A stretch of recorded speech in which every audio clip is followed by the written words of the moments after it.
పద్ధతులకు అన్నిటికీ తిలోదకాలిస్తూ ఇదేం పద్ధతి, అసలు ఆయన ఏ పార్టీలో ఉన్నాడు అని మా వాళ్ళు అడిగిన.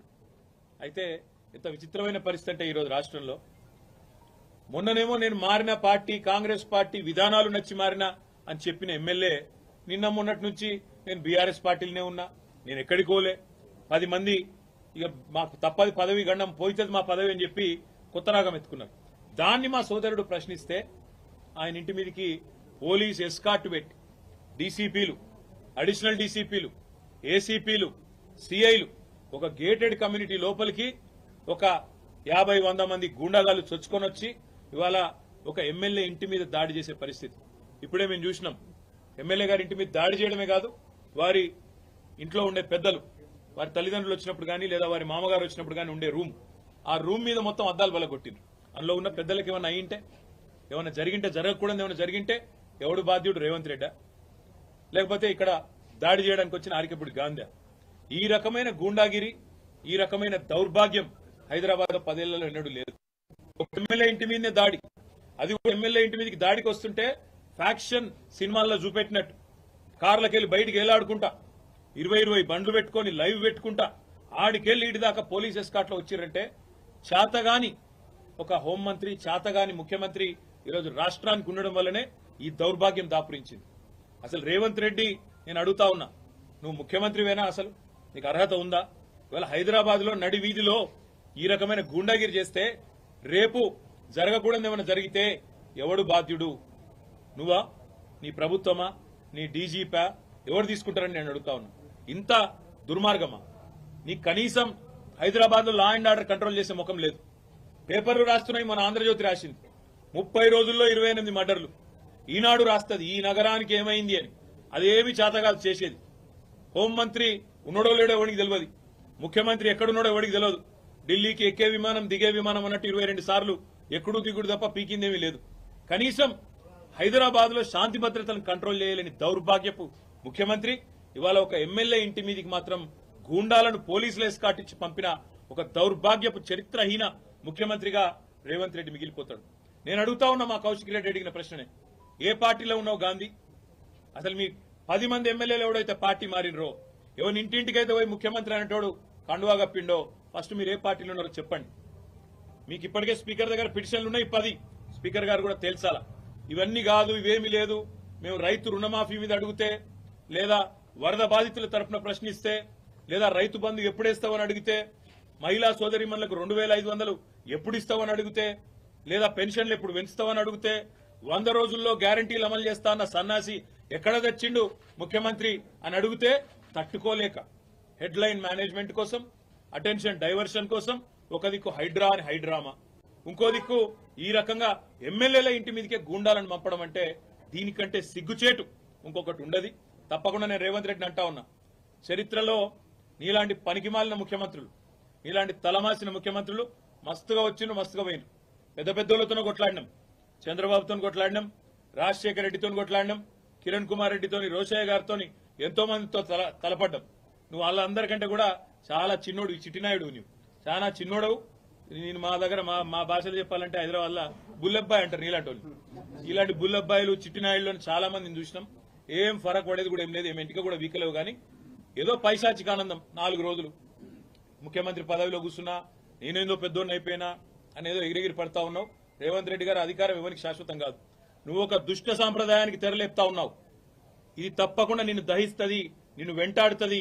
రేపు నువ్వు పదవిలోకి వెళ్ళి దిగిపోయినాక తప్పకుండా నువ్వు ఈరోజు ఏదైతే దుష్ట సాంప్రదాయాలు నెలకొల్పుతున్నావో ఇవన్నీ నీకే చుట్టుకుంటాయనే మాట కూడా నేను వారిని హెచ్చరిస్తా ఉన్నా. తప్పకుండా ఈ 10 మంది మీద వేటు వేయాల్సిందే. అదేవిధంగా కౌశిక్ రెడ్డి గారి ఇంటి దాకా గూండాలను తీసుకొచ్చిన పోలీసులు ఎవరైతున్నారో వాళ్ళని కూడా వదిలిపెట్టాం. తప్పకుండా అవసరమైతే కోర్టు ద్వారా పోరాడతాం, అవసరమైతే న్యాయపరమైన ప్రయత్నము చేస్తాం. డీజీపీ గారు కనుక స్పందించి ఇక్కడ ఏసీపీ, సిఐ ఎవరైతే దగ్గర ఉండి మరి గూండాలను తీసుకొచ్చి గేటెడ్ కమ్యూనిటీ లోపలికి తీసుకొచ్చి ఎమ్మెల్యే ఇంటి మీద దాడి చేయించడానికి అన్ని రకాలుగా ఇక్కడ రంగం సిద్ధం చేసినారో వాళ్ళని తప్పకుండా సస్పెండ్ చేయాలి, వాళ్ళ మీద చర్య తీసుకోవాలని చెప్పి కూడా నేను కోరుతా ఉన్నా. ఒకటి మాత్రం పక్కా, నువ్వెన్ని డైవర్షన్ గేమ్లు ఆడినా, నువ్వెన్ని రకాల హెడ్లైన్ మేనేజ్మెంట్లు చేసినా, నువ్వెన్ని రకాల ప్రయత్నాలు చేసినా నిన్ను మాత్రం బీఆర్ఎస్ పార్టీ వదిలిపెట్టది. 6 గ్యారంటీలు ఏమైనా అని అడుగుతూనే ఉంటాం. రైతు రుణమాఫీ ఎప్పుడు చేస్తావని అడుగుతూనే ఉంటాం.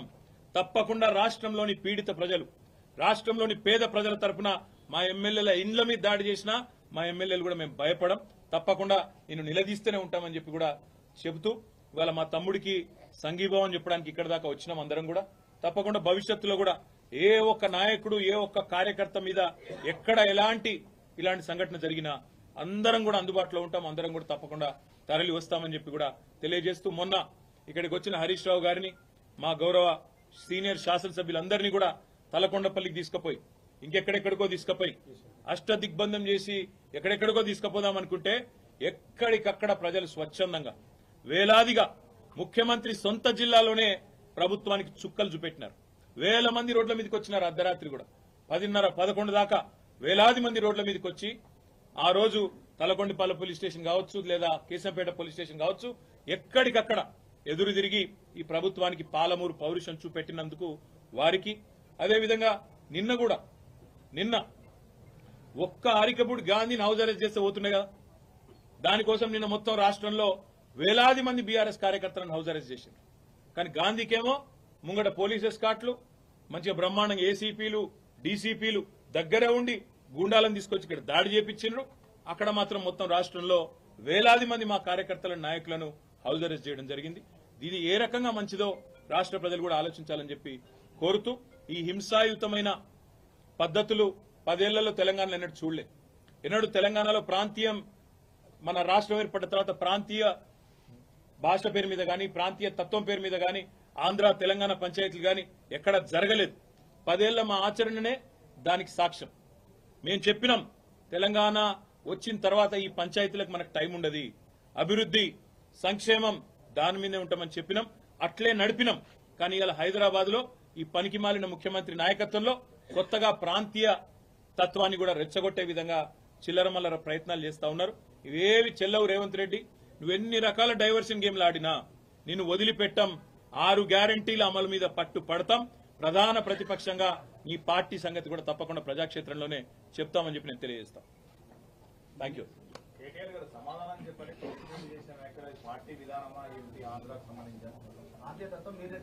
మళ్ళీ అదే చెప్తా ఉన్నా, నేను మళ్ళీ అదే చెప్తా ఉన్నా. రేవంత్ రెడ్డి అనే ఒక పనికిమాలిన నాయకుడు, పనికిమాలిన ముఖ్యమంత్రి 10 ఏళ్లు తెలంగాణ ఎంత ప్రశాంతంగా, హైదరాబాద్ ఎంత ప్రశాంతంగా ఉందో మీ కళ్ళతో మీరే చూసినారు. అందుకే హైదరాబాద్ ప్రజలు మాకు కడుపు నిండా ఆశీర్వదించి ఒక్క సీటు కూడా కాంగ్రెస్ పార్టీకి ఇవ్వకుండా అఖండమైన తీర్పునిచ్చినారు. ఇవాళ రేవంత్ రెడ్డి బాధ అంతా ఏంటంటే ఈ హైడ్రా పేరు మీద కూలగొట్టుడు, హైదరాబాద్ లో లేని పంచాయతీలు ఎగేసుడు. ఎందుకంటే ఒక్కటే కారణం, హైదరాబాద్ ప్రజల మీద రేవంత్ రెడ్డి పగబట్టిండు. నాకు ఒక్క ఓటేయలే, ఒక్క సీటు ఇయ్యలే, నన్ను పనికిమాలిన వాడని చెప్పి హైదరాబాద్ ప్రజలు భావించిండ్రు అని చెప్పి పగబట్టి ఇవాళ లేని పంచాయతీలు పెట్టి ఒక చిల్లర మల్లర ప్రయత్నం చేస్తా ఉన్నాడు. ఒకటి మాత్రం పక్క, మేము ముందు చెప్పినాం, ఇప్పుడు కూడా చెప్తా ఉన్నాం, తప్పకుండా హైదరాబాద్ లో ఉన్న ప్రజలందరూ మావారే. కేసీఆర్ గారు ఈనాడు కాదు, తెలంగాణ రాకముందు చెప్పిండ్రు, తెలంగాణ వచ్చినాక చెప్పినారు. ఇక్కడ ఏ ప్రాంతీయ తత్వం గాని ప్రాంతీయ ద్వేషం గాని టీఆర్ఎస్ 10 ఏళ్ల అధికారంలో ఉంటే ఎన్నడూ ఒక చిన్న సంఘటన, ఒక చిన్న ఎఫ్ఐఆర్ గాని, ఒక చిన్న దాడి గాని, ఒక చిన్న ఘటన కూడా జరగలేదు ప్రాంతీయ తత్వం మీద. ఇప్పుడు కూడా ఉండదు, ఉండబోదు. తప్పకుండా మరి గాంధీ చేసిన వ్యాఖ్యలు కూడా ఒకసారి పరిశీలించాలని నేను కోరుతా ఉన్నా. కౌశిక్ రెడ్డి మీద నోటికొచ్చినట్టు బూతులు మాట్లాడడం, నోటికొచ్చినట్టు కౌశిక్ రెడ్డి గారి కుటుంబాన్ని తిట్టడం, బజారు భాష మాట్లాడడం, ఇదేనా రేవంత్ రెడ్డి నేర్పుతున్న సంస్కృతి అని చెప్పి కూడా నేను అడుగుతా ఉన్నా. తప్పకుండా మా పార్టీ పరంగా మాత్రం 100% ఈ ప్రభుత్వాన్ని మాత్రం వదిలిపెట్టాం. ప్రజలకిచ్చిన హామీలు తప్పకుండా నెరవేర్చేదాకా ఎంబడబడతాం అనే మాట మళ్ళీ ఒకసారి చెప్తాం.